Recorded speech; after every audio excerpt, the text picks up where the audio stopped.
हो रहा है। अब तक सबसे आगे चल रही बीजेपी पिछड़ती नजर आ रही है। पिछले 4.5 घंटों की काउंटिंग के रुझानों में अब टीआरएस 70 से ज्यादा सीटों पर बढ़त के साथ सबसे आगे निकल चुकी है, जबकि बीजेपी का ग्राफ तेजी से गिरा है। अब उसकी बढ़त सिर्फ 42 सीटों पर है। ओवैसी की पार्टी एआईएमआईएम अभी भी तीसरे नंबर की पार्टी है। 21 सीटों पर एआईएमआईएम को बढ़त मिली हुई है। हैदराबाद निकाय चुनाव में ये अभी तक केवल रुझान है, नतीजों में तब्दील नहीं हो रहे हैं, लेकिन जो टैली है वो एकदम बदल गई है। हमारे साथ हमारे सभी मेहमान और साथ ही सहयोगी भी जुड़े हुए हैं। अरविंद धर्मपुरी जी, जो इस वक्त हम टैली देख रहे हैं, यहां से ये टैली आप बीजेपी की ऊपर जाते हुए देखते हैं या अभी और सीट घट सकती है? देखिए, यहाँ पे मतदान जो हुआ है ये बहुत कम हुआ है और ज्यादा से ज्यादा सीट बहुत ही क्लोज फाइट तक चलेंगे, शाम तक चलेंगे। पर एक क्लियर मैसेज है कि भारतीय जनता पार्टी यहाँ पे उभर रहा है और यहाँ पे मेन पोजीशन बन चुका है। और जो चुनाव आने वाले हैं वो हमारा जो टारगेट है वही है, चुनाव असेंबली और पार्लियामेंट का चुनाव 23 और 24 में है, वही हमारा टारगेट है। उसके लिए यहाँ पर मैदान तैयार हो रहा है। कादरी साहब, बीजेपी अपना मैदान तैयार कर रही है और आप अपना ही मैदान छोड़ के बाकी मैदानों में अपना हाथ आजमा रहे हैं। बिहार इलेक्शन जा चुका है, अब आप बंगाल की तैयारी कर रहे हैं। वो अपना गढ़ मजबूत कर रही है आपके क्षेत्र में। देखिए, एमआईएम का जो गढ़ है, 44 सीट लास्ट टाइम जीते थे। आप देखेंगे वो 44 से प्लस ही होगा, उससे कम नहीं होगा। और जहां तक बीजेपी का ताल्लुक है, जैसे काउंटिंग आगे बढ़ेगी इनकी टैली नीचे चले जाएगी। और इतने बड़े बड़े नेता, प्राइम मिनिस्टर जो है इनडायरेक्ट कैंपेन के लिए हैदराबाद आए और अमित शाह जी आए, योगी आदित्यनाथ आए, नड्डा जी आए, ये तमाम बड़े बड़े दिग्गज आने के बावजूद भी ये लोग 15-20 से आगे नहीं जाएंगे। आप ये बात लिख के रखें। और रही बात हर एक पार्टी को अपना प्रचार आप कह रहे हैं काजी साहब, अगर मैं सही सुन रही हूं तो बीजेपी 15-20 सीटों से आगे नहीं जाएगी, आप ये दावा कर रहे हैं? 15 से ऊपर नहीं जाएगी इंशाअल्लाह ताला। मैं आपसे कह रहा हूं, ये इनका ग्राउंड मैं देखकर कह रहा हूं कि ये 15 से ऊपर नहीं जाएंगे। और इनके इतने बड़े बड़े नेता आने के बावजूद भी अगर ये 10-15 सीट जीतते हैं तो ये तो इनके लिए आईना दिखाने वाली बात है। हैदराबाद की आवाम देख चुकी है कि कोविड के मौके पर बीजेपी का कोई नेता कोई राशन देने नहीं आया। जब फ्लड्स आए तो इनका कोई नेता कहीं पर नजर नहीं आया। हर तरफ जो है एमआईएम ही थी जो घरे घर राशन पहुंचा रही थी, किट्स पहुंचा रही थी। फ्लड्स धर्मपुरी जी, कादरी साहब ने अभी अभी ये दावा किया कि 15 सीटों से ऊपर आप नहीं जाने वाले हैं। बहुत ज्यादा आपकी इतनी बड़ी लीडरशिप आ गई कि असदुद्दीन ओवैसी ने तो यहां तक कह दिया था कि बस ट्रंप का आना बाकी रह गया है। उसके बावजूद आपकी जमीन यहां नहीं तैयार हो पाएगी। आप सपने देख रहे हैं। हम तो हमारा पार्टी वाला नहीं होता। तो जो भी है, अभी एमआईएम खुद की चिंता करे। उनके सीट टीआरएस पार्टी उधर जो 77 आप टीआरएस पार्टी का दिखा रहे हो, उसमें एमआईएम के कम से कम 20 से 25 सीट कम हुए, उसमें टीआरएस जीत रहा है। तो हम तो 42 पे है, पहले 4 पे थे, 10 गुना बढ़ गए। एमआईएम आधा हो गया, एज ऑफ नाउ तो आधा है एमआईएम। टीआरएस पार्टी उधर भी जीत रहा है, तो मुसलमान भी आज एमआईएम पार्टी के साथ नहीं रहा। और ये आगे बढ़कर मुसलमान वोट भी बीजेपी को आएगा। मैं सिर्फ कादरी साहब से ये पूछना चाहता हूं, आपका दोस्ताना क्यों है? मुसलमान को आज आयुष्मान भारत नहीं मिल रहा है, आवास योजना नहीं मिल रहा है, 10% रिजर्वेशन में वो उनका बेनिफिट नहीं पा रहे हैं, तो आप क्यों है टीआरएस पार्टी के साथ, वो बताइए बस। तेलंगाना में आरोग्य श्री जो स्कीम है वो आपकी स्कीम से बेहतर है। वो आपकी जो स्कीम है सिर्फ और सिर्फ वो इंश्योरेंस कंपनीज को फायदा पहुंचाने के लिए, जबकि आरोग्य श्री से लाखों लोग, हैदराबाद के लोग फायदा उठा चुके, ऑपरेशंस करा चुके फ्री में। बड़े से बड़े कॉर्पोरेट हॉस्पिटल में जितना बड़ा लाखों रुपए का वो ऑपरेशन कराता है। आरोग्य श्री यहाँ पे एग्जिस्ट नहीं करता। एक कोविड केस भी आरोग्य श्री में बिल पेमेंट नहीं हुआ है, ना कोई हॉस्पिटल आरोग्य श्री इम्प्लीमेंट करता है। आपको भी पता है, मेरी this is an open secret. झूठ क्यों बोल रहे हैं? आवास योजना क्यों नहीं लागू कर रहे? आयुष्मान भारत अगर इतनी बड़ी इंश्योरेंस कंपनी को फायदा करने का वाला है तो 32 स्टेट और यूनियन टेरिटरी 36 में से 32 क्यों लागू कर रहे हैं? यहाँ पे आप क्यों नहीं कर रहे हैं? 5 लाख रुपए का उसमें बेनिफिट हो रहा है। रिजर्वेशन 10% रिजर्वेशन क्यों लागू नहीं है? यहाँ पे घर क्यों नहीं बन रहे? डबल बेडरूम घर क्यों नहीं बन रहे हैं? बताइए। डबल बेडरूम घरों की तामीर हो रही है और मैं समझता हूं नेशनल टीवी पर आप जब ये बयान दे रहे हैं तो हैदराबाद की आवाम देख रही है, वो आप पर जो है हंस रही होगी कि आरोग्यश्री से किसी को फायदा नहीं मिला। नहीं भाई साहब, आप ही हंस रहे तो एमआईएम पे हंस रहे हैं। वो आपका जो टैली है आधा है, अभी आधा हो गया है। आप किन लोगों को, कितने मुसलमानों को आप लोग डबल बेडरूम कर दिए बताइए मेरे को? कितने गृह प्रवेश हुए हैं बताइए? डबल बेडरूम कितने मुसलमान आरोग्यश्री लिए हैं कोरोना में बताइए?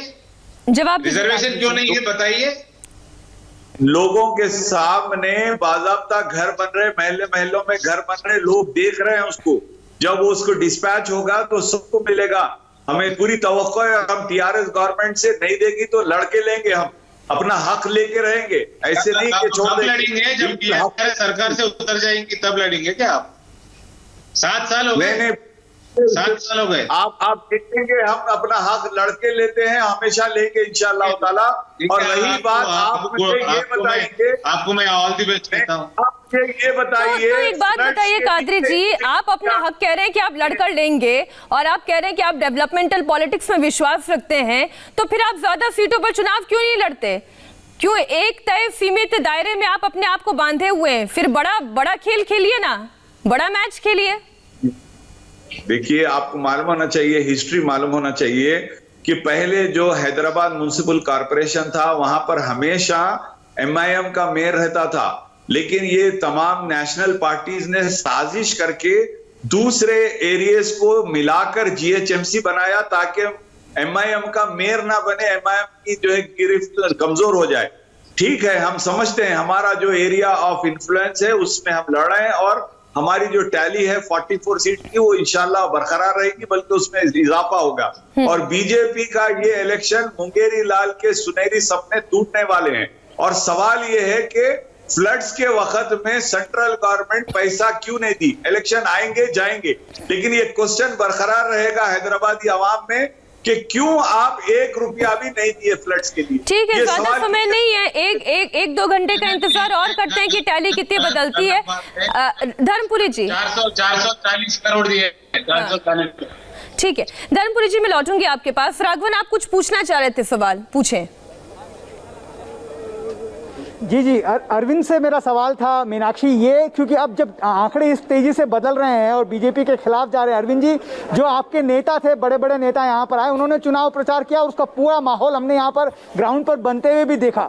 अब ये कहा जा रहा है कि तेलंगाना के जो स्थानीय लीडर हैं उन वोटरों को पोलिंग बूथ तक नहीं पहुंचा सके, जो ये सोच रहे थे कि वो बीजेपी के पक्ष में मतदान करेंगे, चेंज के लिए मतदान करेंगे। क्या आपको लगता है कि आपकी जो स्थानीय लीडरशिप है इस बात में नाकाम रही कि जो एडिशनल परसेंटेज ऑफ वोट्स है उसको पहुंचाया जा सके? क्योंकि आखिरी बार भी हमने यही देखा था कि पोलिंग परसेंटेज ज्यादा नहीं था। क्या ज्यादा नहीं होना आपके खिलाफ गया है अरविंद जी?